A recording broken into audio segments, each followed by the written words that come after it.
श्री कृष्ण ने दी गीता में यह 18 चेतावनी। नंबर 1, जवानी में जिसने ज्यादा पाप किए हैं उसे बुढ़ापे में नींद नहीं आती है, उसे पश्चाताप की अग्नि जलाती रहती है। नंबर 2, भगवान ने जिसे धन संपत्ति दी है उसे गाय रखकर सेवा जरूर करनी चाहिए, इससे भगवान प्रसन्न होते हैं और हमारे द्वारा जाने अनजाने में किए गए पाप कटते हैं।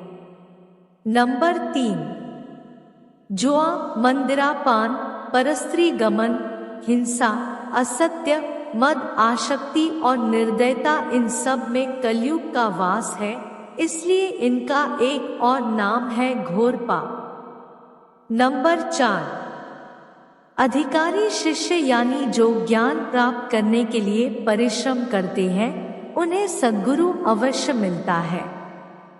नंबर 5, भगवान श्री कृष्ण कहते हैं कि मनुष्य को अपने हृदय को बार बार समझाने की कोशिश करनी चाहिए कि ईश्वर के सिवाय उसका कोई नहीं है। साथ ही यह विचार करना चाहिए कि इसका कोई भी नहीं है, इस ब्रह्मांड में जो उसका साथ देगा वो सिर्फ परमात्मा है।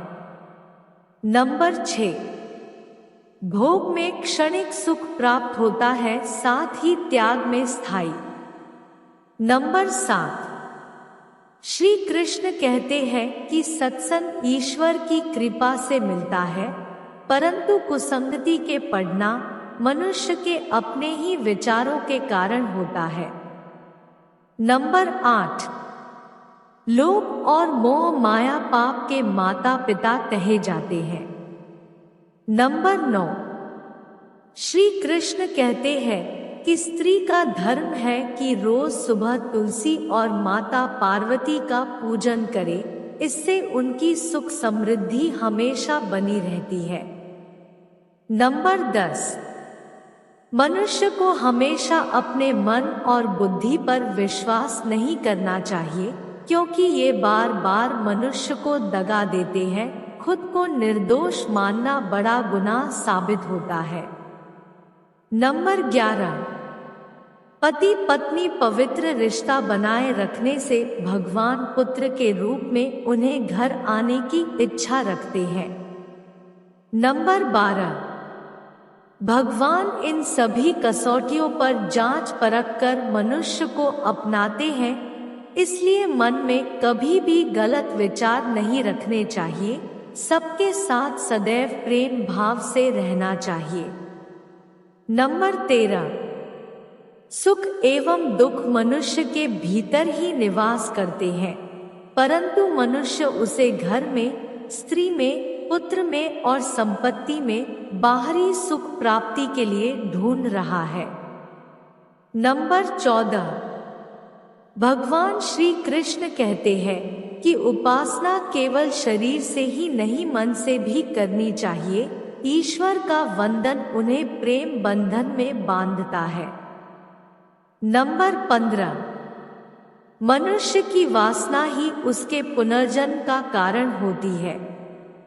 नंबर 16, मनुष्य इंद्रियों के अधीन है, इसलिए उनके जीवन में विकार और परेशानियां आती है। नंबर 17, मनुष्य के अंदर धैर्य, सदाचार, स्नेह और सेवा जैसे गुण बिना सत्संग के नहीं आते हैं। नंबर 18, श्री कृष्ण कहते हैं कि जिस प्रकार शरीर के वस्त्र मैले होने पर उन्हें साफ करते हैं, उसी प्रकार मन के मैल को भी साफ करना चाहिए। दोस्तों, जीवन की सारी समस्याओं का हल हमारे धर्म ग्रंथों में ही है। अगर हम इन्हें पढ़ते हैं, समझते हैं, तो हमारे जीवन में आने वाली बड़ी से बड़ी समस्याओं का सामना किया जा सकता है। लेकिन आज की इस भाग दौड़ भरी जिंदगी में किसी को पढ़ने का समय नहीं होता, इसलिए हम आपके लिए धर्म ग्रंथ, वेद, पुराण, पौराणिक कथाएं और भगवान से जुड़ी सभी तरह की कथाएं हमारे इस चैनल पर लाने जा रहे हैं। दोस्तों, अगर ये वीडियो आपको अच्छी लगी हो तो वीडियो को लाइक करके चैनल को सब्सक्राइब कर लीजिए, जिससे हमारी सारी वीडियो आप तक पहुंच सके। धन्यवाद।